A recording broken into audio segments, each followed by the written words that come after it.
Assalamualaikum warahmatullahi wabarakatuh. Yang terhormat Bapak Firly Agus Setiawan Sapam SEMM, selaku dosen pengampu mata kuliah Praktikum Audit Internal Bank. Izin memperkenalkan diri, nama saya Syaila Nazwa dengan NIM 5504220006 dari Prodi D3 Perbankan dan Keuangan kelas A semester 5. Di sini, saya akan memaparkan hasil analisis saya terkait peran audit internal dalam mengatasi kasus penipuan kredit fiktif di Bank Perkreditan Rakyat atau BPR di Indonesia. Dalam kasus ini diketahui bahwa pada tahun 2021 sampai 2023, beberapa BPR di Indonesia mengalami kasus penipuan kredit fiktif. Kasus ini dilakukan oleh oknum karyawan yang memanipulasi data dan prosedur kredit untuk kepentingan pribadi. Dari kasus tersebut dapat diketahui bahwa pengawasan dan audit internal memiliki peran penting untuk mencegah penipuan dalam proses kredit di sektor perbankan. Berikut ini adalah beberapa alasannya. Yang pertama, sebagai sistem pengendalian intern yang efektif dapat mengurangi peluang terjadinya penipuan. Kedua, audit internal dapat mengidentifikasi risiko-risiko yang mungkin terjadi dalam proses kredit, seperti risiko kekurangan kontrol yang memungkinkan manipulasi data atau transaksi palsu. Ketiga, melalui pengawasan yang aktif, audit internal dapat memonitor aktivitas-aktivitas yang berkaitan dengan proses kredit, seperti verifikasi dokumen, validasi transaksi, dan pengujian data. Dan yang keempat, audit internal bukan hanya sekadar memeriksa, tapi juga memberikan saran-saran untuk memperbaiki kelemahan dalam proses bisnis. Selanjutnya, dalam kasus kredit fiktif ini, audit internal harus bekerja efektif untuk mendeteksi penipuan kredit fiktif melalui beberapa langkah yang sistematis dan integratif. Berikut adalah cara audit internal yang dapat dilakukan. Yang pertama, review dokumen kredit dengan melakukan standarisasi proses pengumpulan dan verifikasi dokumen, verifikasi informasi secara detail, dan menggunakan aplikasi dokumen terintegrasi. Yang kedua, wawancara dengan nasabah dengan melakukan wawancara yang teliti untuk memperoleh informasi lanjutan, menjawab pertanyaan-pertanyaan spesifik tentang situasi keuangan dan bisnis, dan mencatat informasi dan membandingkannya dengan dokumen resmi. Dan yang ketiga, pemeriksaan ulang proses persetujuan kredit dengan melakukan review sistem manajemen risiko yang ada, identifikasi celah dalam proses yang dapat dimanfaatkan oleh penjahat, dan implementasikan kontrol intern yang kuat untuk membatasi otoritas individu dan memastikan adanya supervisi yang ketat.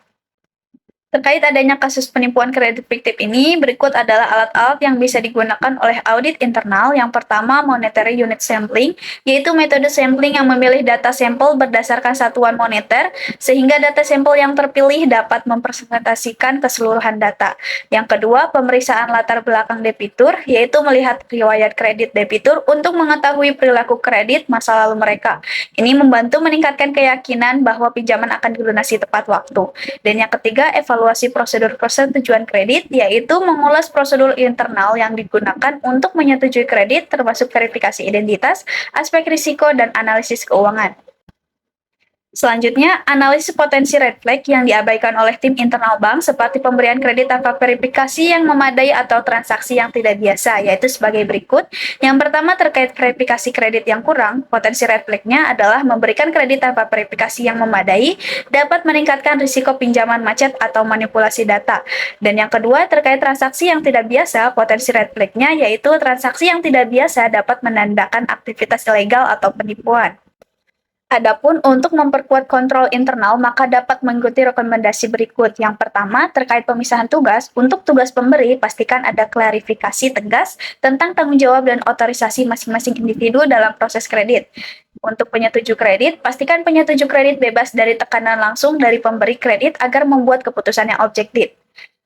Dan terkait implementasi Electronic Know Your Customer, gunakan platform Electronic Know Your Customer yang terintegrasi dengan sistem database nasional untuk memvalidasi identitas nasabah secara otomatis dan instan.